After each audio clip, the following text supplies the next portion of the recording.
many of the commandments, I read an article by Richard Abrams, a Jewish rabbi, and he said that many of the commandments in the Jewish religion relate to remembering both the positive and the negative experiences that in turn motivate us to work towards redemption for all. I didn't know that. God led me to that. So the Jewish culture places a great emphasis on the remembering, and perhaps more importantly, who is it that needs to remember and why? God often remembers us. We know that in the scripture. God remembers us all the time. And the word even says it. In Genesis, God remembered Noah and Noah's family and the whole of humanity because he remembered Noah was saved. God remembers us. God remembered about Rachel and how she was wanting a child, and he heard her prayer. He remembered her, and he opened her womb. This is what the scripture says.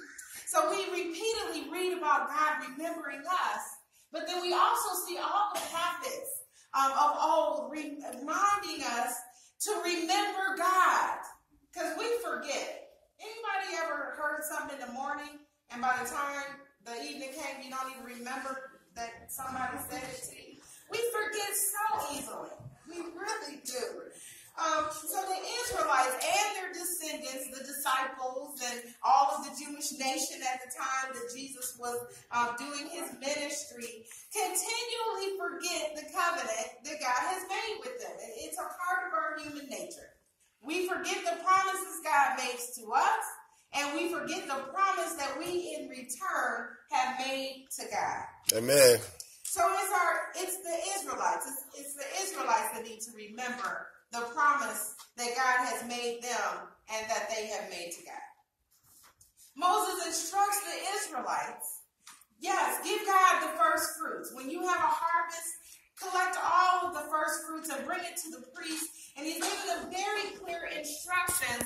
And then he tells them, you have to recite as you offer this up to the Lord, this particular thing. And the thing that he has them to recite, I'm going to put it in modern day terms, is their testimony. Their testimony as a people is what they're supposed to recite every time they make an offering to the Lord. I said, wow, I never thought about that. But God wants us to remember everything that we've been through and everything that God has brought us through, the good, the bad, and the ugly. They've been through a lot. The Israelites in our scripture have been through a lot. The scripture says that they began as a wandering people. Yeah. Did you see that? He said, my father was a wandering Armenian. They began as nomads, not having a set home or a set land. And then they pioneered and they built a mighty nation from the ground up. And then they endured, because of whatever reason, slavery that was cruel and savage.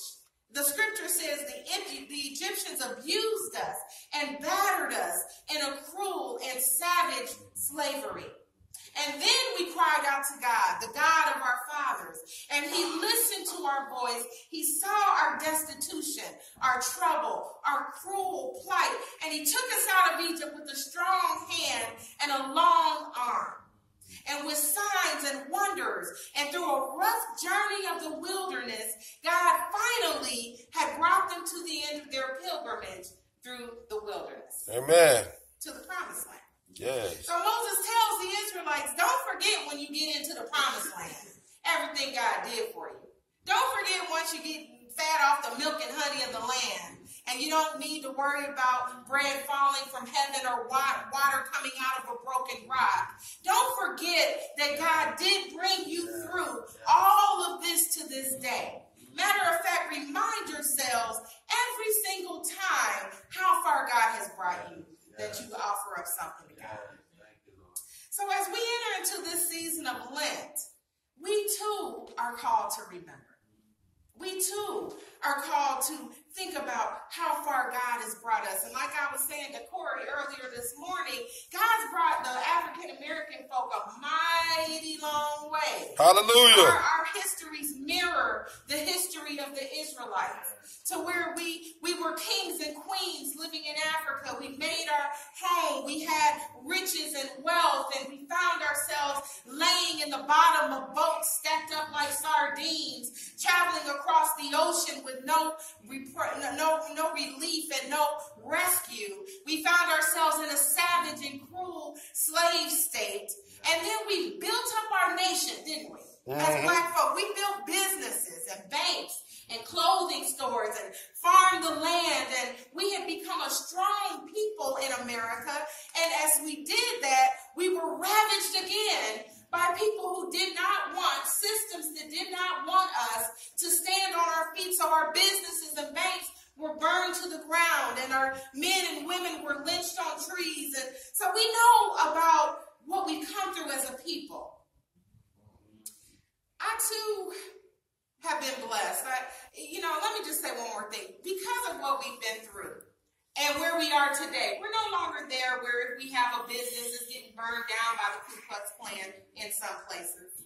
We've got some work to do as a country and a world still. But a lot of our memories of our childhood, I don't know about you all, but I think as a nation, some of a group of people, some of our memories are bittersweet. Because we've got the love that we were raised with, and we've got the joy that we were taught, and our faith that may be strong within us. But we still remember the horrors that we went through. I made a pilgrimage of my own in 2010 to Israel. I made one in 2010, and I made one in 2012, and I was talking about this at Bible study. But on my first trip, one of the most impactful experiences that I had was going to the Wailing Wall. The Wailing Wall, it's a deep, deep place because it's actually a wall that on one side the Jewish folk come to worship, and it's a sacred holy place for them. And on the other side, the Muslim folk in town come to the Dome of the Rock, and that's a sacred and holy place for them. Yeah. So here you have two groups of people that have been mortal enemies for thousands of years who call this same space a sacred holy space. Yeah. And even on the side of the Jewish folks, we saw both sides, but on the side of the Wailing Wall, that was separated. There were men on one side and women on the other. There was a bar mitzvah going on at the same time. People were crying and wailing their prayers out to the Lord. It was something I had never experienced before. But I realized that it was a sacred place where people touched a wall and remembered their God. Where people touched the wall and remembered the story of their lives. And as I was there were women who were wiping their tears and touching the wall and just weeping and crying. And I stood beside them and joined them. Because for me, as for many others, this wall was a reminder of what God had carried me through so far. It was a reminder to me as I stood there in the midst of others who were crying and wailing. My own brokenness stared me back in the face. My worry for my children came out at that wall. My concern for my loved ones came out at that wall. I faced my own mortality at that wall. And what I realized is that my pilgrimage didn't begin in 2010. It began a long time ago when I was born. Yeah. Amen. My pilgrimage became something that happened at my birth, and there were many steps that led me to that wall. There were many steps that led me to this call to be a pastor. Amen. After our Ash Wednesday service the other night, Bennett and I were talking, and he started reminding me of a memory that I had shared with him. And he picked a memory that's one of my favorite memories in the world, and he started telling it back to me like it was a bedtime story. He was like, you remember when you were little and you used to love to go outside and dance in the rain? And the rain would be coming down and your dad was on the porch watching you. And do you remember how much joy? I mean, he told it, and he told it with such truth. And it was a true storytelling of that memory of my life. But at the same time he was telling me that story, I started to think about how often I think about good memories like that versus the memories of being molested, versus the memories of being on my next door neighbor's porch at 11 years old, Minister Stephen, while they were passing something around and drinking things and being passed things and drinking things at 11 years old, while my parents are at work and at church, because I needed a place to feel like I had some value and that I belonged. My pilgrimage started a long time before I got to the wall. Amen? Amen. And so I realized, as Bennett and I were talking, how much time I spend thinking only of the negative memories that I have in my past. Amen. The things that traumatize me to the point that I often can't think of anything else, you know. And I've done a lot of work on this over the years, so I think I'm in a better place. But as people who've been traumatized, sometimes all we do remember is the bad stuff. The Israelites at the edge of the promised land, we know they struggled all the way through the promised land. They hadn't even gotten halfway through before they stopped in the promised land and built a calf out of gold because they didn't believe that God really was there with them. So when you've been traumatized, it's hard to see how God has been with you all along. Amen. And Amen. so that night when we were talking, I was again standing before my own wailing wall. I was crying again for the environment that I was raised up in and which I later learned was harmful to me as a young lady. I was crying because I didn't have a safe space as a young black woman to be upheld and supported and walked along my journey in the way that might have been the most helpful for me. I was crying because addiction ran in my family and I didn't really have a chance when it came to saying no to drugs. When you think about what your parents are doing in the next room. So I was crying for all of those things that had separated me from God. And I cried for the little girl that didn't know she mattered. And that didn't know that the brokenness of the world might be healed by her. Amen. But I've been reminded this week in reading this scripture. Amen. That if it wasn't for the pain that I went through, I wouldn't have a compassion or a hope or a soulful joy to offer to anybody. If it wasn't for what I went through, if I hadn't spent years and years alone, I was single for 16 years before meeting Bennett. If I hadn't known how it feels to be lonely and to be craving and wishing and wanting for a life mate, how could I understand somebody that walks through the doors that says I'm lonely and I'm tired of being single? Right. If I had never experienced the low self-esteem and low self-worth, how could I recognize it as somebody walking through the door who's really struggling to believe that someone could care about them just for who they are? Amen. They have to have these experiences. Yes, God.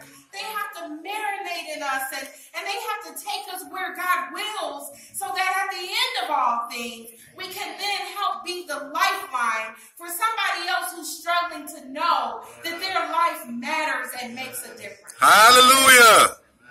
We've got to tell each other, don't give up. Don't give up. Lent is a season in which Don't give up, each and son. every one of us is standing at our own wailing wall. We're each facing the reminders of our own brokenness and the reminders of the resurrection and new life that has been a part of our story. We journey to the cross with God in this season, and we tell our testimonies of death and struggle and joy and resurrection and how Christ's love has intervened to save us. Yes, Father. And that's the most essential part. Thank I you. think that's the most essential part of the scripture. That's what Moses wanted to make sure the Israelites didn't forget about. Don't forget about how far God has brought you, because God is not through with you yet. Amen. You might make it into the land of milk and honey.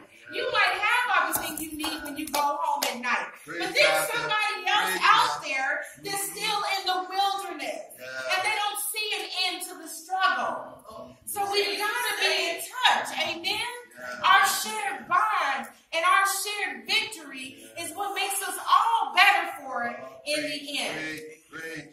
Richard Abrams says again, it should be apparent that the Jewish folks don't stop at just remembering the happy memories on the past triumphs and on their journey, but that the memories shape and guide the mission to build a better world. The memories of bondage should remind us now today to wipe out slavery and oppression and systematic things so that all people are treated with dignity. This is why we are called to remember. Amen? He says our memory of leaving the corners of our fields untouched should remind us to take care of the stranger, the father and motherless, and the widow. Both within the community and without. Our memory should remind us, he says, of our role to blot out evil in the world. It's important because we are all in a wilderness journey at some point in our faith life.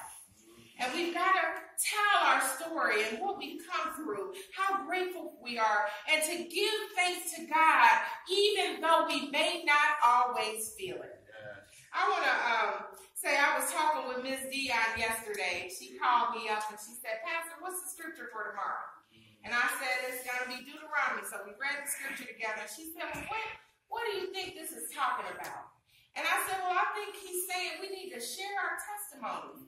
And Ms. Dion began to share her testimony. And it brought my spirit low. It brought my spirit low. It brought it low to the ground.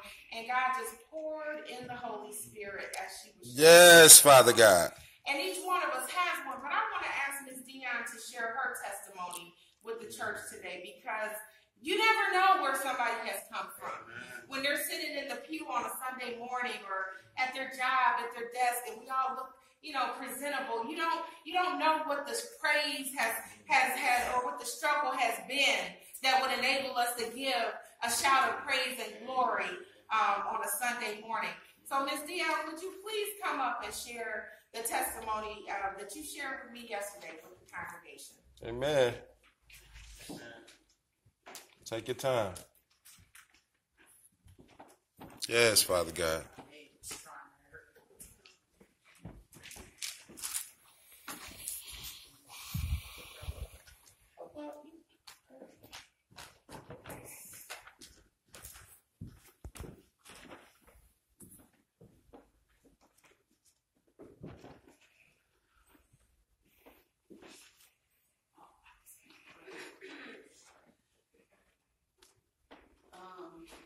My name is Dion, and like I was sharing with Pastor Afri yesterday,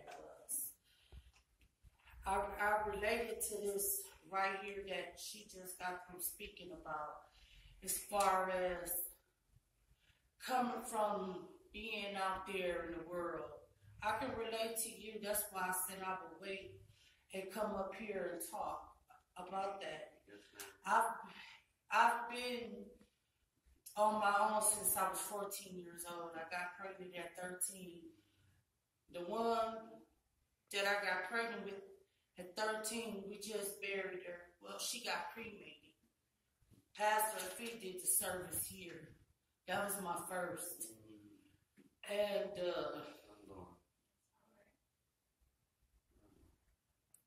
I guess it's a cycle, as we call it, a family cycle, for where she seen me do drugs and stuff. And, my mom, she didn't raise me. She was schizophrenic, manic depressive too. So I didn't have anybody but those streets to call home. My baby, I let my daughter and my other kids go to their grandmother on her father's side. And as I chose the streets, just keep it real, I chose the streets over my children. I chose the drugs over my children. Satan had me that gone. I never believed in anything, never ever believed in nothing but getting that high. As I was talking to Pastor Afri, this church is my first time ever being somewhere and ever being wanted and ever being loved by a pastor like Pastor Afri. She had my back. She had my back as far as this service, because I didn't know what to do and how to do it. But like I was saying, I relate to this. we can just hold on because it's going to come. You know, God is going to deliver us. And He is delivering me day by day. Amen. Yes, Father. He brought me back here. I stayed away so long as far as my health and my legs is concerned that Pastor he's still there with me every step of the way. Amen. So, as I was saying, that the streets was my home, but I went into a program called the SHARE program. And at the age of 34 years old, do you know that was my first apartment that I ever had? I never left it. It was like I couldn't leave it because it was called my home. I didn't have to go somewhere where I had to do things in order to go to sleep. I was able to use the key to walk in my own apartment. Amen. You know, and I've been with that place, the health care for the homeless, for like 15 years. I'm not going nowhere because those people take good care of me and they have faith in me. You know me, Dion. They know me, my name. You know what I mean? And I've been in my own place for a long time now, and it feels good for something to call my own. Amen. And I'm going to take care of my own place. Even though I let other people, see, I don't forget where I come from either. So I do allow other people to come in my home, you know, so to help take care of them or to help them get on their feet so they can have their own too. But then I always get messed up in the end.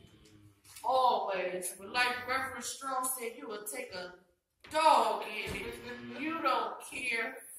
I just have a good heart, and that's how my daughter Sierra was. She had a lovely, lovely spirit that would just make you smile. It was so many people. She did not know how much she was loved. So we don't know if she OD'd or what, but the tests they came back yet, and it's still inconclusive. But however it was, she was a good girl. She just been through a lot like her mom did, you know, and I hated when I held her and I seen her there like that. I told her, Mama, here for you. And she knew her mama was coming. She knew her mama was coming. And with that, you know, all I could do is just take it one day at a time. Yes, ma'am. And I'm still breathing. And, you know, and I still talk to Pastor, and I still ask Pastor. You know, I talk to her a lot. She talks to me a lot. She always checking on me. She's always checking on me, you know. Because I have issues of my own for suicide. Well, I've done that before. Suicide and stuff like that. But I feel I'm strong. You know, I'm always running to her, but I feel like I'm a strong person now. And with that, thank you for listening. Amen. Thank you.